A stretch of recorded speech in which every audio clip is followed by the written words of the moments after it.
All right, well, we will get started. Welcome, everyone. My name is Megan Gieseker from ALA's Public Programs Office. I'm pleased to introduce today's webinar, Programming for Inclusion, Disability Outreach, and Native Representation with support from the Peggy Barber Tribute Grant. Next slide, please. Before we start, I'd like to make a few quick announcements. Today's webinar is a presentation of ALA's Public Programs Office with support from ALA's Cultural Communities Fund and the Peggy Barber Tribute Grant. The Peggy Barber Tribute Grant is an annual grant of the American Library Association that recognizes, promotes, and supports meaningful programs in libraries that have limited and/or no access to budgetary support for programming. After Margaret Peggy Barber passed away in September 2019, Barber's friends and colleagues created the Peggy Barber Tribute Fund within ALA's Cultural Communities Fund, which recognizes and funds outstanding cultural programming in libraries. These generous supporters have made this annual grant possible. The next round of funding for this project opens up on December 1st, 2025. To stay up to date on the theme for this year and be notified of when the grant opens, please subscribe to our Programming Librarian e-newsletter, and I will put the link to that in the chat right now. Next slide, please. A couple of notes about our virtual classroom. Only the presenters have microphone access. Live captions can be enabled by clicking on Show Captions. Please use the Q&A feature to ask questions of the presenters or ALA staff. Please also use this if you are experiencing technical issues. Please use the chat feature to engage with your peers. And now I'd like to turn things over to Tyler Hahn to share some remarks. Yes, thank you so much, Megan. So, welcome everyone to today's webinar. My name is Tyler Hahn, and I was last year's chair of the Peggy Barber Tribute Grant Committee. I am so proud today to introduce today's webinar with the Saginaw Chippewa Tribal Library. They were one of the 2024 Tribute Grant winners whose project focused on the theme of civic education, as well as the Brookings Public Library, who were one of the 2023 grant winners whose project focused on increasing access for underserved library users. So a little bit about each of these libraries is the Saginaw Chippewa Tribal Library was selected for its Kana Dwin Me Go You Are Needed program, which empowers Native community members to engage in civic leadership by connecting them with Native officials serving in non-tribal elected offices. And then the Brookings Public Library was chosen for its Visibility, Disability Awareness and Outreach Initiative, an inclusive effort that expanded access and representation for patrons with disabilities through creative programming, education, and partnerships with local advocacy groups. With that, I'm going to turn it back to Megan real quick. Great. Thank you, Tyler. Can we advance to the next slide too as well? Thank you so much. Now I'd like to introduce our speakers for this afternoon. Michaela Neibauer is the Community Services Coordinator at the Brookings Public Library in Brookings, South Dakota. She aims to provide engaging, entertaining, and educational adult and multi-generational programming, focusing on diverse subjects and community needs. This spring, Michaela received her Master of Library Science degree from Emporia State University. Ann Heidemann serves as the tribal librarian for the Saginaw Chippewa Indian Tribe of Michigan, where she is responsible for a public college library, which is open to everyone, and the library at Wee Majuquad of K-5 elementary school, serving Saginaw Chippewa tribal members and descendants, and members and descendants of other federally recognized tribes. And with that, I'd like to turn things over to Ann to get us started. Thank you so much. Thank you, Megan. Ann Heidemann in Dishnakas, Mount Pleasant, Michigan, in Donjaba. I am Ann Heidemann, that is my name, and I live in Mount Pleasant, Michigan, which is right in the middle of the mitten. And I serve here as the tribal librarian for the Saginaw Chippewa Indian Tribe of Michigan, as Megan mentioned. It is a bit of a unique position, having responsibility for a public/college library. And an elementary school library, and the elementary school building actually also includes the immersion preschool, Saswans. So we're really serving all ages, just at different times of the day in two different locations. Up until this summer, the public library and the college library were two separate locations, but we did move the public library into the college, having just moved the college into a refurbished building about a year ago. So we've had a lot of moves and a lot of things going on. The community that I serve is funded by the tribe. Most of the people in the area immediate to the library are tribal members, but the tribal community is also located just a couple miles down the road from the city of Mount Pleasant, which has a population of just under 20,000 people. Mount Pleasant is also the home to Central Michigan University, which is a university that is public and has undergraduate and graduate and doctoral programs. So there are a lot of kind of micro communities or fellow communities right in the area. The tribal college and public library, we serve everyone. Anyone can get a card. So it is different from many public libraries where the cardholder boundaries are dictated by the tax base, but the tribe is generous enough to issue anyone a card who would like to get one. We have currently just shy of 1,700 cardholders, and we're really proud of that. We've basically doubled the number of cardholders since 2016, so that's been really wonderful. That said, our funding for the tribal libraries is primarily funded by the tribe itself, but it is very minimal funding. We operate on that shoestring that so many small libraries are familiar with, and our programming budget for 1 year for both the college/public and the elementary school library is about $200. So we really have to stretch that far. And that's another reason why we're so grateful to have received this Peggy Barber grant, because it allowed us to do a program that we would not have been able to afford without it. You can see on this slide here our logo, but also on the right, you'll see the flyer that we had for this event. And usually our marketing and promotion is handled through the tribal public relations office. And they handle all of the public relations for the tribe as a whole. So all of the government operations go through that PR office. So they have a graphic designer who designs the flyers. There's kind of a template. So if you saw another flyer, it would look fairly similar to this one. But that really, our library has a staff of 3. So it's myself and 2 library assistants, and that is it. So we are, not able to afford someone on staff in the library proper who does graphic design. So we're really grateful to work with our partners. As we move on to the next slide, I'm going to talk a little bit about the folks that we had as part of the presentation for this program. So when I envisioned this program as we were writing the application for the grant, I looked around and I thought there are a lot of people who I hear talking about getting involved in running for non-tribal elected office. There is, of course, a tribal council that's elected, and that would be a tribal office.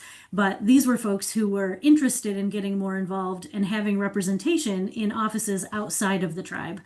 One of those people who has done this is Melissa Isaac, who you can see on this slide.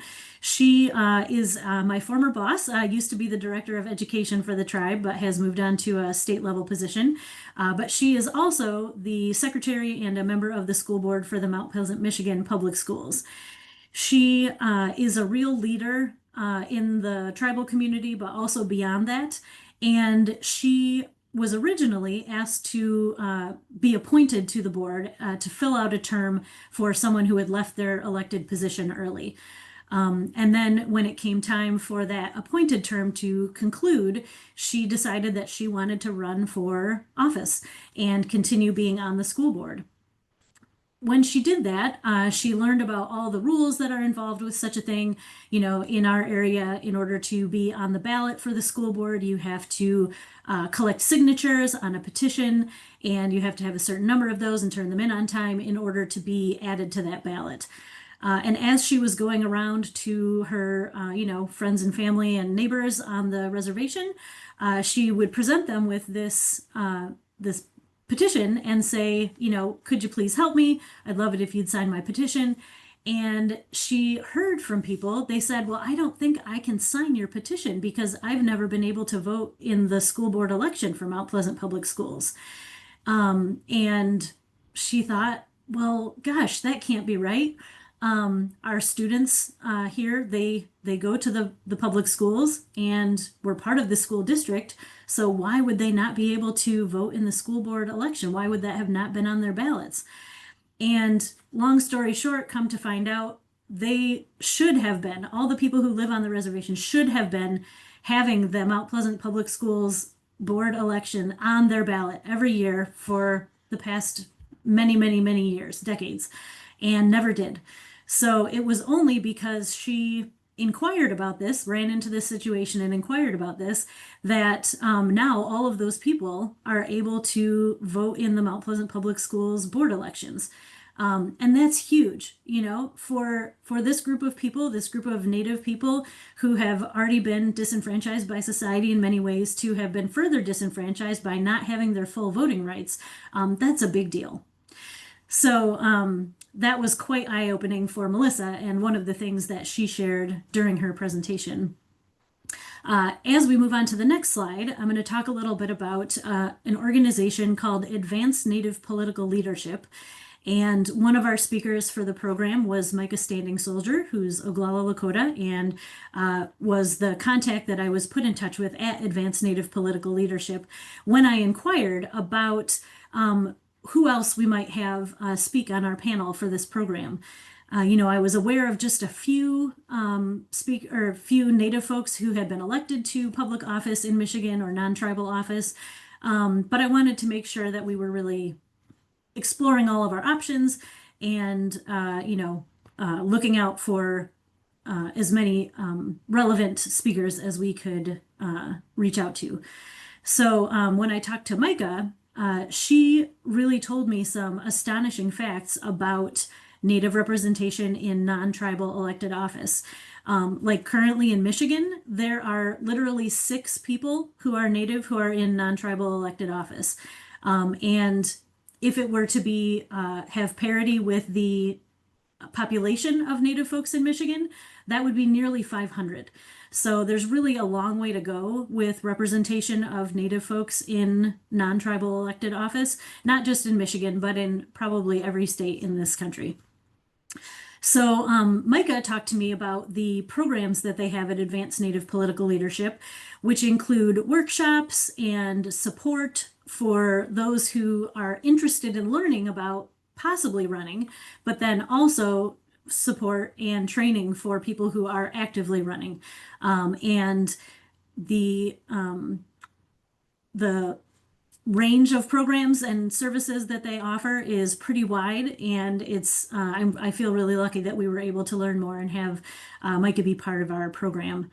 As we move on to the next slide, Micah had recommended another speaker who would be available and interested in speaking on the panel that we had at the Kanadwen-Migo program, and that's Representative Jamie Davis, who's Turtle Mountain Band of Ojibwe and Standing Rock Nation, and sits in the North Dakota House of Representatives. So Jamie had been in a situation where she really saw a need and she really wanted to run for office, and she was able to get some of that help from Advanced Native Political Leadership. But she also talked about how she looked to other people in her community and other people just in general in North Dakota who would know more about running for the House of Representatives. And most of the people outside of the Native community who she talked to, really stressed the fact that if you're running for office, you have to ask everyone for money. You got to ask your family, you got to ask your friends, you got to ask your neighbors, every single person, you've got to be asking them for dollars because otherwise there's no way to do it. And she said, well, that is not culturally appropriate. That is not how we do it here. And so she, with help from Advanced Native Political Leadership, she really brainstormed and came up with ways to make it possible to run without having to go against the cultural norms of her community. So that was really something that she talked about, is that the way that we always do it, or the way that it has to be done in Western non-tribal office, might not be the way that a Native person would want to approach it. She was a great success, and it was wonderful to hear from her about how she was able to do that. So I would say that in reaching out, obviously I already knew Melissa, so that was a pretty easy reach for me. And then I felt lucky to get connected to the Advanced Native Political Leadership folks, who then connected us with Jamie Davis. However, I feel like it is possible for any library to form relationships that will help you to do a program like this, or maybe some other type of program, with the Native folks in your community. I think that the time to build those relationships is right now and get started. You don't need to, and maybe it's better not to have an ask in mind, but to work on those relationships. How can you be in relation with the Native folks? What services or programs are they looking for that you might not be offering, or a different way of offering? So I definitely think that forming those relationships, again, before you have that ask in mind, is the way to go. If we can move on to the next slide, I wanted to share that we used Project Outcome for our evaluation of this program. We do like to use the outcome-based evaluation. It's always nice to, have a number of people who attended, or those other quantitative metrics, but a lot of time these outcomes and the qualitative metrics are more meaningful here. So you can see that there's some summary information here on the slide, and then those who responded to the online survey, 95% were more aware of issues in their community. 86% felt more confident about becoming involved in their community. 91% intend to become more engaged in their community, and 82% were more aware of resources and services provided by the library.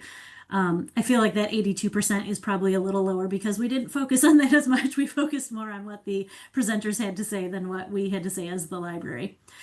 Thank you, Megan, for adding the project outcome link in the chat.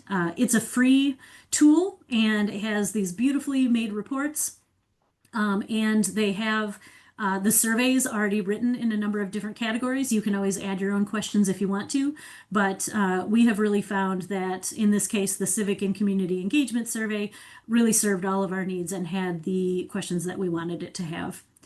If we can move on to the next slide, we also did have some feedback from places other than Project Outcome.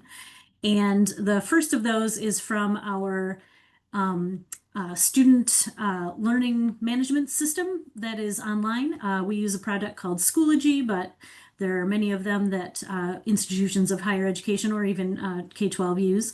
And the first comment here is from there. It says, "This was an excellent event and topic, miigwech," and miigwech means thank you.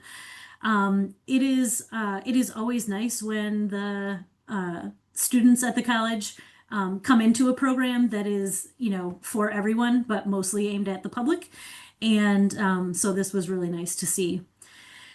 We also had some paper surveys that folks filled out. And one of the people said to the question, "What did you like most about the program?" says, "It is very informative and felt like a safe space to ask questions." And what a compliment. We always want the library to feel like it's welcoming for everyone and is a safe space to ask questions. Some of the questions that we got from the participants included, what did you do first in your path to deciding to run for a non-tribal elected office? And the answers to that question were really talking it through with family and people that they were close to. It's not a small thing, even to be on the school board, certainly to be on the State House of Representatives. This is going to be a major time and energy commitment that you're going to make. So really having those important conversations with family and close people was the first thing that people that their speakers said in answer to that question. We also had questions for the officials on what do they hope to do next. And for both Melissa and Jamie, they really spoke to the fact that they feel that they are making a difference. They feel that they are in a position currently elected that they can have an impact for their communities. And they really hope to continue that representation and continue to be visible and making sure that their communities are represented in their arenas. We also had an emailed comment that said Representative Jamie Davis and Board Member Melissa Isaac were so incredible and shared experiences that left me empowered and ready to take action. And I thought, well, that is the goal of this program. That is what we had hoped when we applied for the Peggy Barber Grant. We are hoping that there will be many more people in the community who decide to run for non-tribal elected office. And knowing that this program gave them some information that might be helpful or support them as they work on that was just incredible. And finally, on this slide, we did have a question that said, what did you like most about the program? And the answer here was personal, powerful stories that really helped me understand why some of our issues started and what can be done to fill gaps. And I think this person was talking about some of the issues that Melissa spoke to about the lack of representation and the lack of the election even showing up on tribal members' ballots. And, you know, having that history and that perspective, I think that can't be overstated in helping anyone understand or anyone feel motivated to want to run for non-tribal elected office. As we go into the future, having wrapped up this program, we are really hopeful that we can continue doing things like this. You know, this was kind of a one-time special grant funded project, but we are continuing to collect materials in the library collection that both spotlight Native elected officials and also provide information about people about the process for people who might want to run for office themselves. And we are hopeful that we will be able to do a follow-up program to this one where we check back in with these same speakers and, you know, see how life has changed in a year or two and, you know, what new things they've learned and might want to share with us. But we definitely are feeling the engagement from the community. They really responded to this program and it felt important. So I'm really excited as serving as the tribal librarian. I'm really excited when people are excited about stuff that we're doing. And I'm hoping that that we will see people running for office and that we can be a place that they come to for support. You know, maybe they would be able to meet their constituents in our meeting rooms or find resources or information that they might need through the library. So that'll wrap it up just about for me, and I will pass it off to our next speaker.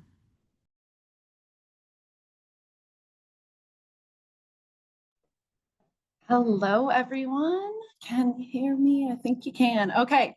Hi, my name is Michaela Neibauer. My pronouns are she, her, and I have been with the Brookings Public Library in Brookings, South Dakota for about 8 years now, 6 as the full-time community services coordinator.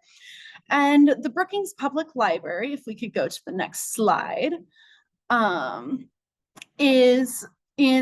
Brookings is in eastern South Dakota, so the eastern side. We don't get all the cool mountains of the western side, just fields, but it's a gorgeous place anyway.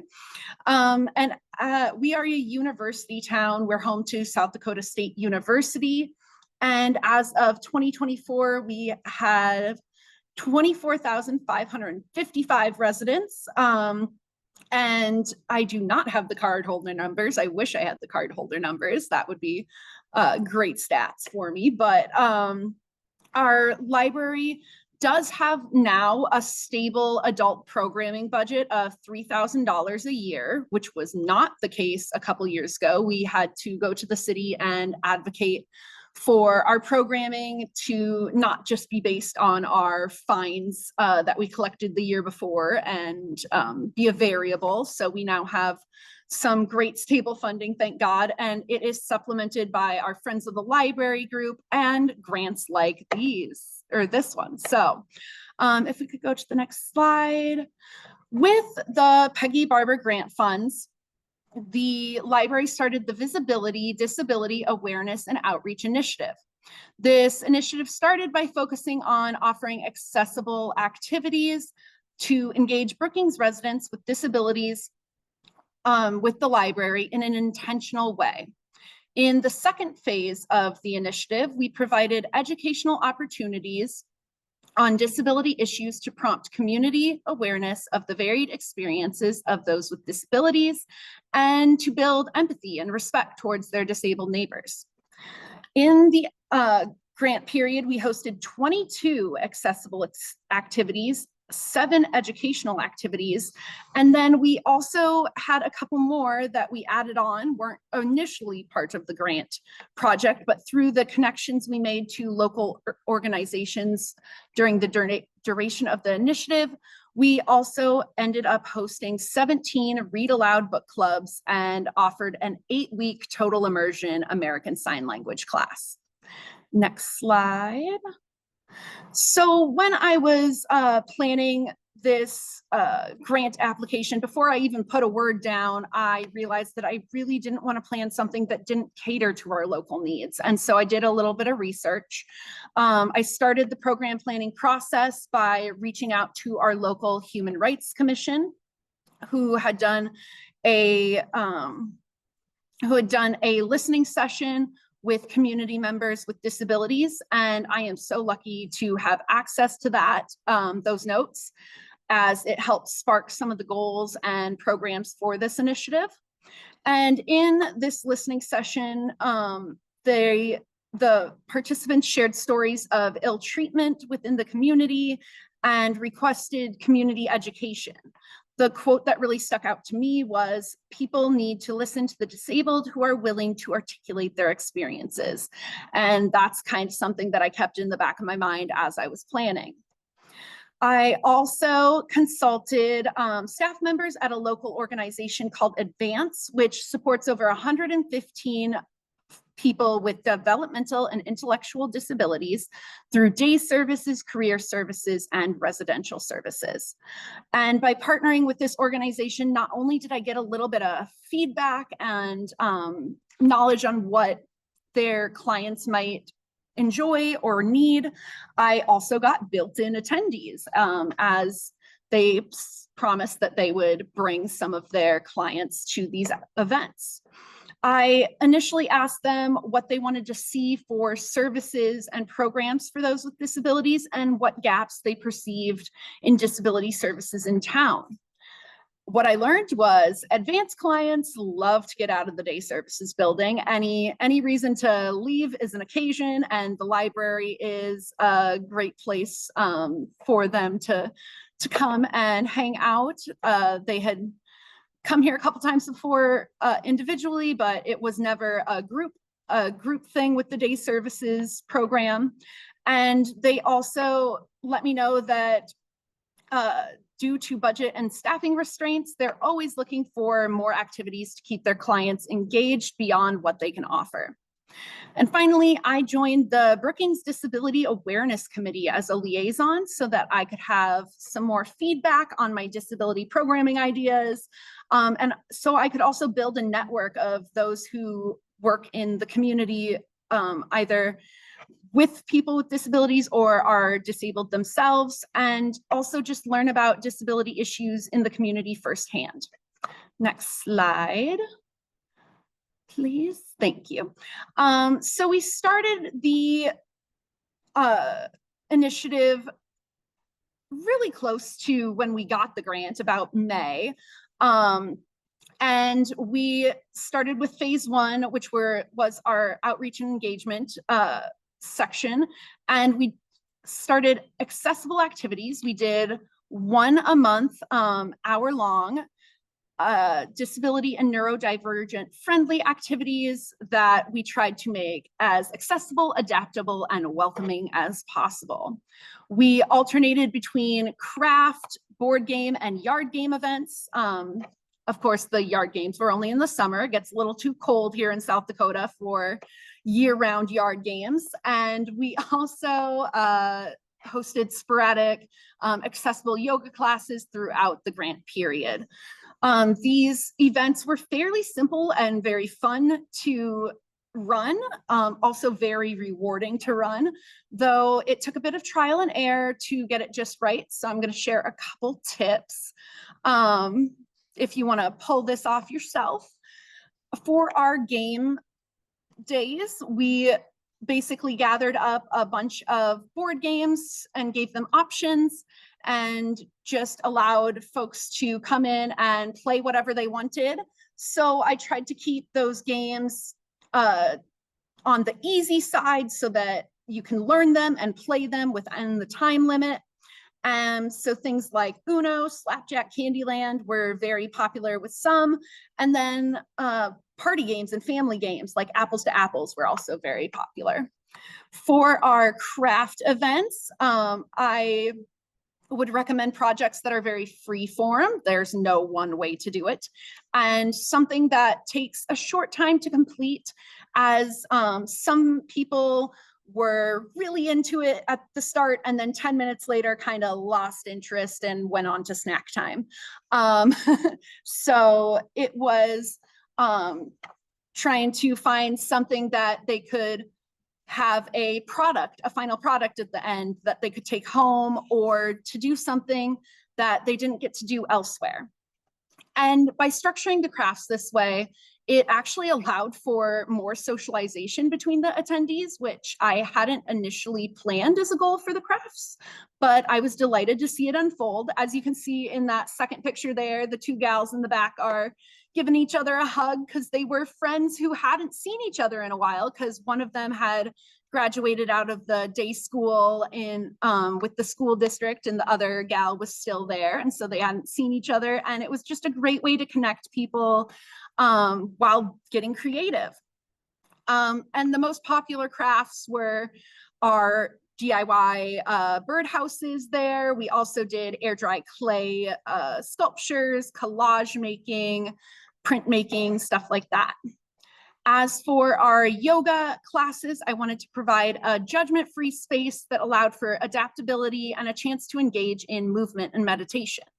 We had worked with the yoga teacher before for other classes here at the library, and so I got on the same page with her very early on about the goals for these programs so that she knew how to frame her instruction, and so we could provide a good experience for the participants. These accessible events were very well attended at first.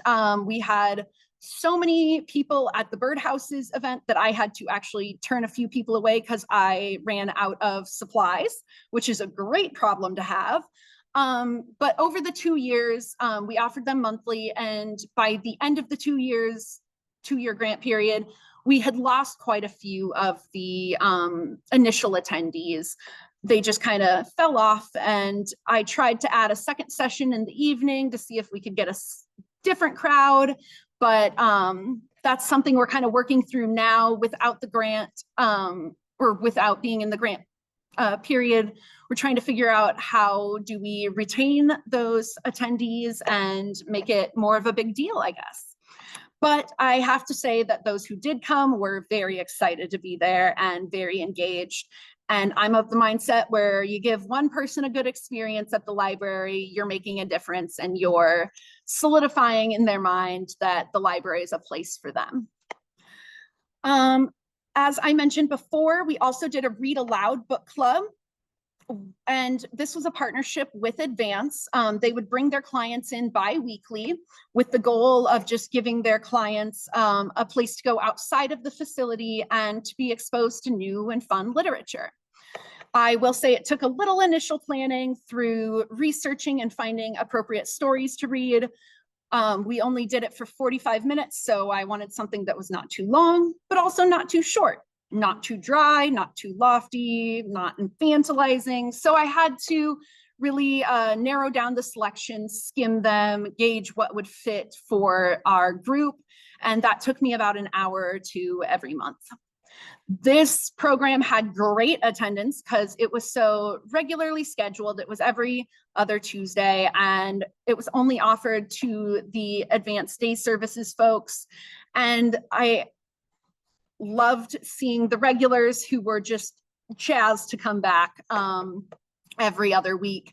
And we did stop over the summer because everyone was busy and we hadn't started up yet. We had planned to start this again in mid-October. And just this week, I had one of the participants come up to me in the library and ask me directly, when do I get to come back to book clubs? So that is exactly what I want to hear. Then if we could go to the next slide. Our second phase of the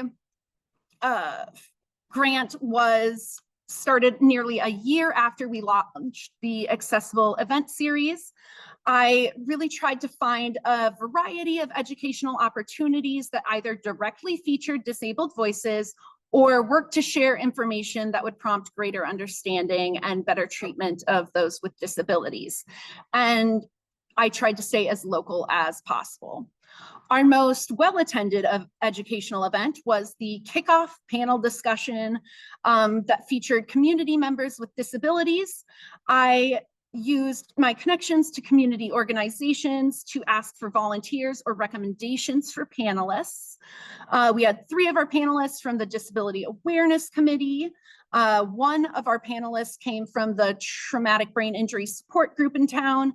And then we had a 5th panelist that was going to be from Advance, but they could not make it that night. So we just had these 4 lovely folks, and I moderated and asked some questions about their general experiences with their disabilities, as well as their experiences within Brookings, such as their treatment from their neighbors, or access to resources, or changes they would like to see.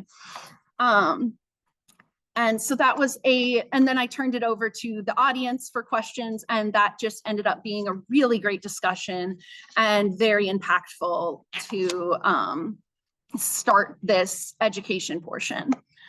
Next slide should show the 6 other programs we featured. And all of them were great, but the one that I really enjoyed was a talk by Kendra Gottslieben, who is a local disability advocate with a rare disease, who shares her story through speaking engagements and her work with the nonprofit she founded. She spoke about her experiences growing up with a rare disease and navigating the world with a disability, as well as her various endeavors to promote empathy and create greater awareness around disability issues through her organization. These events were less well attended than the panel. The panel was just stellar, but even the small crowds, it seemed very impactful, because these events were very informative and I think worthwhile for those who did show up. I got some feedback saying that they learned something, and it was great to have this kind of information out there in the community. So next slide. For our marketing, we did just regular newsletter, calendar, Facebook, poster kind of marketing, our traditional stuff that we do for everything. But one of the things I did was on the posters, I tried to include 3 months worth of the activities so that people could get it on their calendar, because it wasn't the same week every month. It was always a Friday at 1 p.m., but we kind of switched it up. So we wanted to make sure everyone got the date ahead of time. And then I kind of used word of email, I guess, started a mini listserv just at the beginning with Advance and with the Disability Awareness Committee. So I sent them email reminders each month about the upcoming events that month and anything going on special beyond that. And as word spread, we had different groups and other individuals attend these activities. So they asked to be put on this little listserv as well. So folks like the Traumatic Injury, Brain Injury Support Group and our Brookings Area Coalition on Aging all ended up being part of this email group. And then I did a little bit of outreach through a library tour that I gave to a group of teens with disabilities. And I also gave a talk to the local cross disability support group where I signed them up for library cards. We had a display of books featuring main characters with disabilities. And in these presentations, I tried to mix information about our general library services with promotion of our disability-centered programming. Next slide. So for our future endeavors, our connection with the Brookings Disability Awareness Committee paid off. We are currently offering our second ASL class. These classes have been so popular and they really lean into our education and awareness mission with this initiative. This current ASL class that's going on the registration filled up by noon and we have over 20 people on our wait list. So it is obviously a need within our community, something that people are really passionate about. And then with the last of our grant funds, we also purchased memory kits for those with dementia. And we will be circulating these kits and looking to do outreach memory cafes at local care homes and at the library. We got a baking kit, a birthday kit, gardening, fishing, and we got a animatronic little cat that purrs and is absolutely adorable. We will continue to offer accessible programming and educational events on disability topics, but we are going to do them less frequently. Hopefully that prevents some of the burnout. We're looking to do quarterly events and make it a bigger deal, promote it a little more.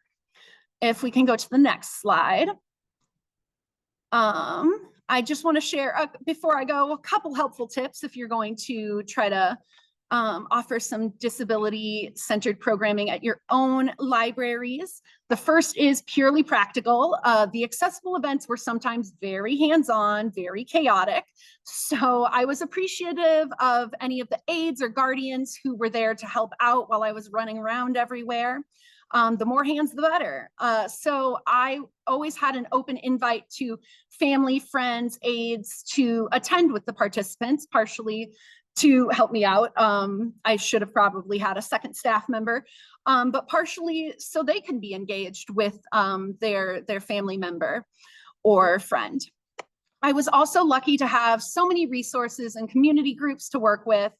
But if you don't have these types of organizations, you can always look to state and regional organizations. And also, I tried to get feedback from those with disabilities and those who work with them to help me base my planning in my community specific needs.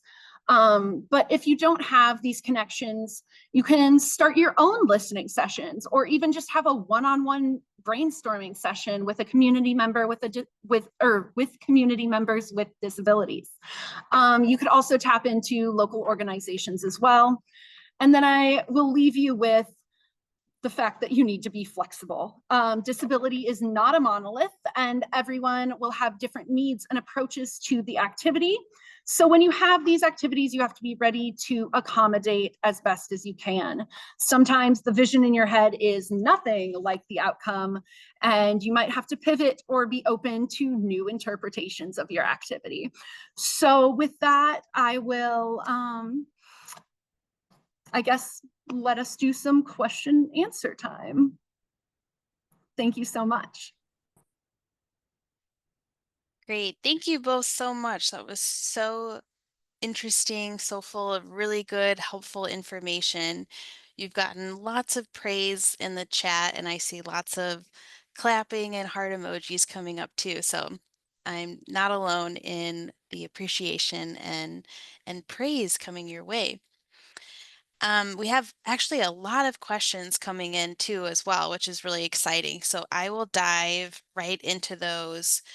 And the first question I would like to ask is for both of you, actually, and maybe you could start. Um, did you pay honorariums for the speakers in your programs? So for our program, we offered honorariums, but only one speaker was able to accept one, which, with elected officials, definitely is how it goes. So we definitely wanted to make sure that we were showing the presenters as we were requesting them, showing them that they were valued and, that we were ready to pay that honorarium. But again, only one of them ended up accepting. So. As for the Brookings Public Library's programming, I had an honorarium for the panelists. Each one got a little thank you from us. And then the speaker, Kendra Gottslieben, had a speaking fee that we paid, and I think the Rocky Mountain ADA Center did the disability etiquette and ADA basics workshop, and we paid their general fee for that. And otherwise, I'm trying to think what else we had. We had our state library come and talk about their accessible services, and we just paid for, I think, their travel or something like that. It wasn't anything big for that one, because I don't think as a state employee he could fully accept an honorarium. But yeah, so we did pay our presenters as we could. Great, thank you both. Michaela, this next question is for you. There was a lot of interest in the memory kits when you described that. Would you be able to share a little bit more information about those? Did you Yeah, build those or did you purchase those? I built them well, with the great help of other libraries, as we share and share alike. My favorite thing about librarians is they're always open to sharing their ideas. And so I did some research into other organizations who had added memory kits to their collections, and saw kind of some of the themes that they did and some of the items they included. And so with those memory kits, I tried to include a book of some sort. So for our fishing one, it's a guide to Midwestern fish, I guess. And then for the birthday one or the baking one, I had like a cake decorating book. I also tried to include a fidget of some sort. So like the birthday one has a little birthday cake poppet. The baking one has a sensory apron with a bunch of different doodads on it. So I really kind of compiled from other libraries what they were doing and tried to make it my own.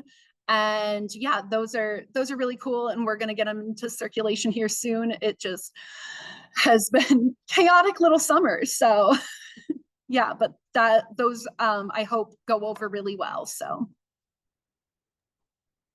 Great, thanks for sharing that. I love the pictures of seeing what's included in those. This next question's for Anne. The general question is any tips for building relationships with local Native populations? And specifically, if someone has individual connections with local tribal groups or organizations that serve Native communities, how can we extend that to be a formal relationship between the library and those Native organizations? Well, I think there's probably a lot of different ways to go about it, and it may vary on the specifics of your situation and what those organizations are. I will say that the tribal libraries I work for, we partner with the local district library, so the local public library system in the county, for our automation system and some other programs or services. So if you have a tribal library that you could partner with or reach out to, it's quite possible that they might be very welcoming to having a more formal relationship. I know that for the tribal libraries I serve in, we could not afford our automation system without being part of the system that the local public library has. They are taking on the brunt of the costs and the technical, personnel costs and that kind of thing. So that kind of thing is really very welcome. But I would also say just see if you can take a meeting, like if there's a group or an organization, do they have some kind of meeting that's open to the public that you could attend and then introduce yourself? Or maybe they're offering programs and you could attend one of those programs and then just sort of try to strike up a conversation. The way in, I would generally think is going to again vary on the type of organization that you would like to partner with.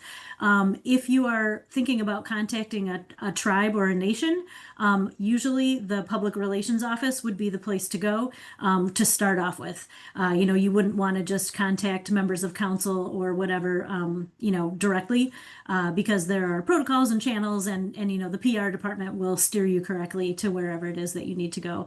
But I would say don't be afraid.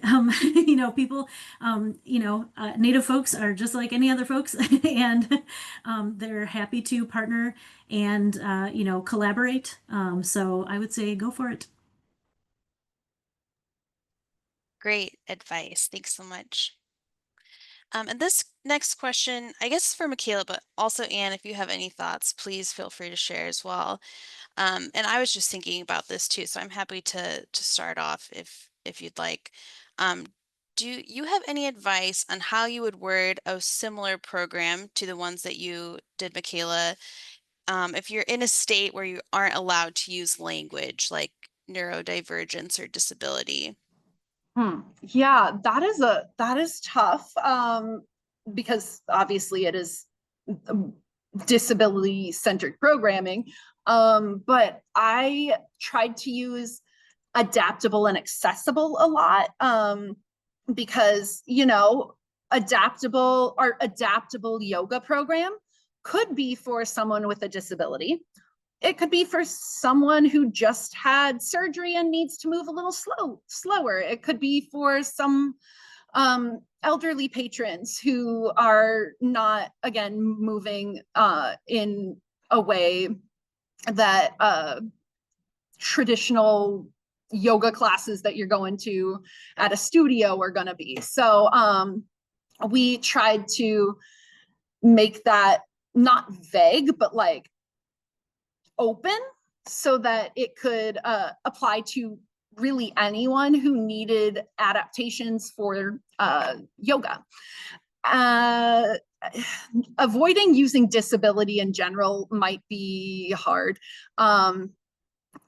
especially things like the panel that I hosted. Like it was for people, or it was featuring people with disabilities. So I'm not sure about that. Any other thoughts would be great.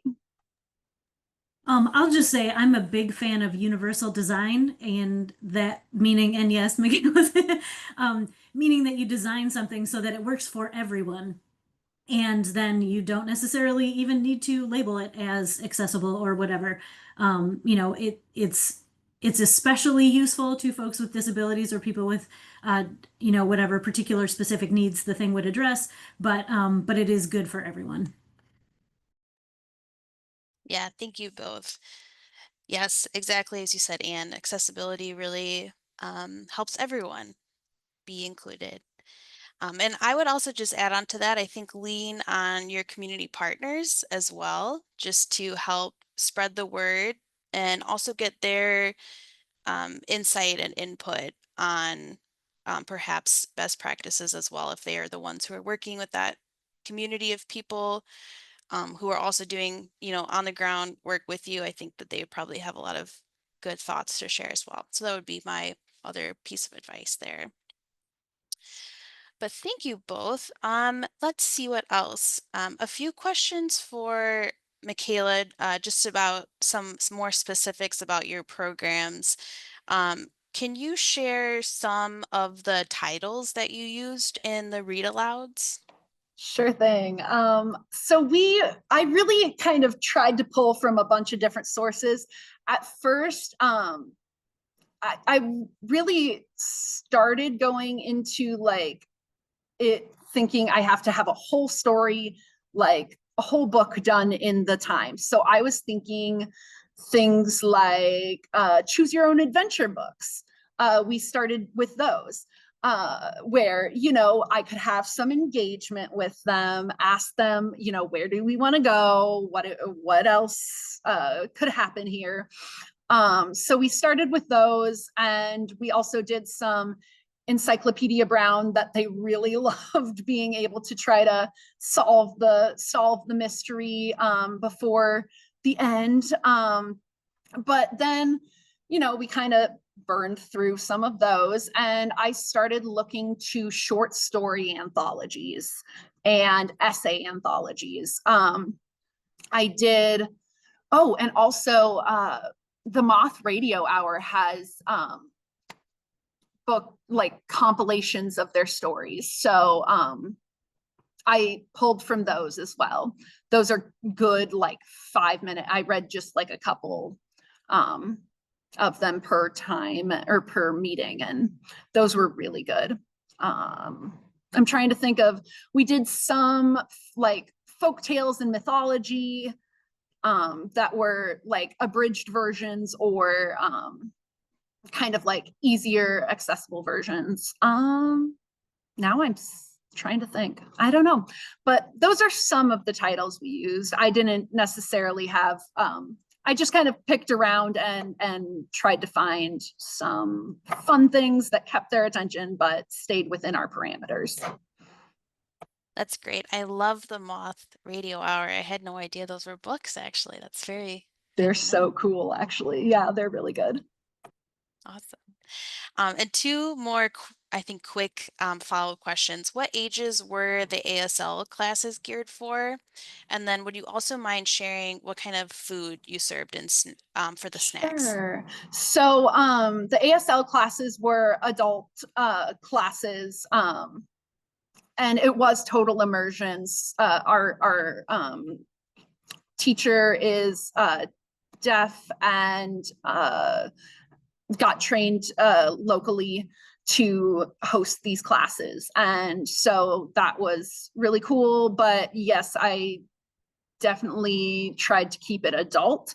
I mean, it didn't necessarily say, I'm sure we could have had younger folks, but just the level of the curriculum was probably for made for 18 and older or something like that. But I would love an intro children's ASL class or teen ASL class. Like that would be really cool.